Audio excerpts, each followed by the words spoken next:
नमस्कार आदाब, आप देख रहे हैं द जस्टिस हिंदी। 12 फरवरी को देश भर में हुई अखिल भारतीय हड़ताल का असर बरेली में देखा गया। बैंक, बीमा, पीडब्ल्यूडी, सिंचाई विभाग, आयकर और कई अन्य सरकारी तथा अर्ध सरकारी कार्यालयों में कामकाज प्रभावित रहा। कई बैंक शाखाएं पूरी तरह बंद रहीं, कुछ में ताले तक नहीं खोले गए, जबकि बीमा कर्मचारी हड़ताल पर रहने से बीमा सेवाएं ठप रहीं। हड़ताल का मुख्य कार्यक्रम रामपुर गार्डन स्थित यूनियन बैंक शाखा के सामने आयोजित किया गया, जिसकी शुरुआत प्रगतिशील सांस्कृतिक मंच द्वारा प्रस्तुत जोशीले तरानों से हुई। इस हड़ताल में देश के 10 केंद्रीय श्रमिक संगठनों के साथ साथ स्थानीय स्तर एटक, एचएमएस, इंकलाबी मजदूर केंद्र, क्रांतिकारी लोक अधिकार संगठन, market workers association, auto tempo चालक वेलफेयर एसोसिएशन, बरेली कॉलेज कल्याण समिति, सेवानिवृत्त शिक्षक कर्मचारी संघ और नगर निगम बरेली जैसी संस्थाओं ने बड़े पैमाने पर समर्थन दिया। बरेली ट्रेड यूनियंस फेडरेशन की ओर से 1 महीने से चलाए जा रहे अभियान का असर हड़ताल में साफ देखा गया। सैकड़ों कर्मचारियों ने एकजुटता दिखाते हुए अपनी मांगे रखी। सभा को संबोधित करते हुए मुकेश सक्सेना ने बताया कि देश भर के 25 करोड़ से अधिक मेहनतकश केंद्र सरकार की आर्थिक नीतियों से आक्रोशित हैं और इसी कारण हड़ताल में शामिल हुए हैं।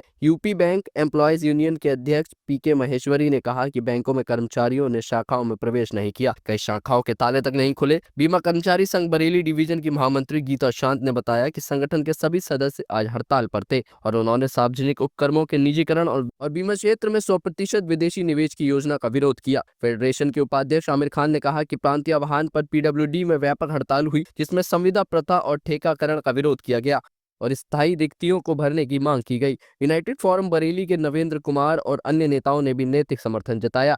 सभा में डॉक्टर अंचल अहेड़ी, प्रवीण राठौर, अरविंद देवसेवक, हरिशंकर, सलीम अहमद और आफाक अहमद समेत कई नेताओं ने कर्मचारियों को संबोधित किया।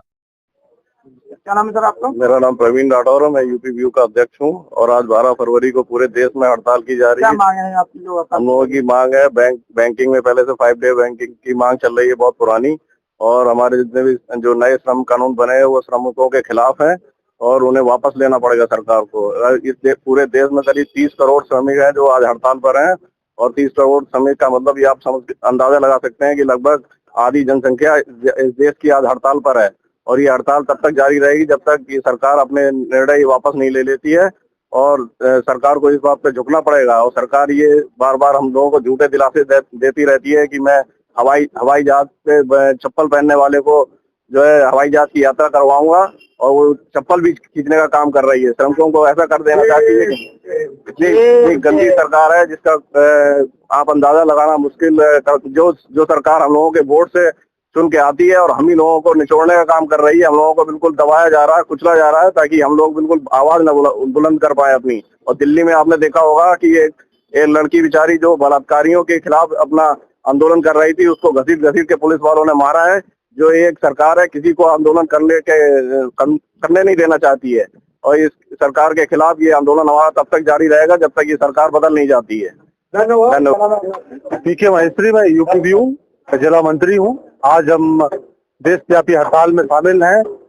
25 करोड़ श्रमिक वर्ग आज पूरे भारत में जगह जगह पे हड़ताल प्रदर्शन कर रहा है। सरकार ने जो नई श्रमिक संहिताएं लाई है, पुराने श्रमिक कानूनों को खत्म करके उससे श्रमिक वर्ग पे एक बहुत बड़ा हमला किया गया है और श्रमिक वर्ग के जितने भी हमारे अधिकार थे उनको छीनने की कोशिश की जा रही है।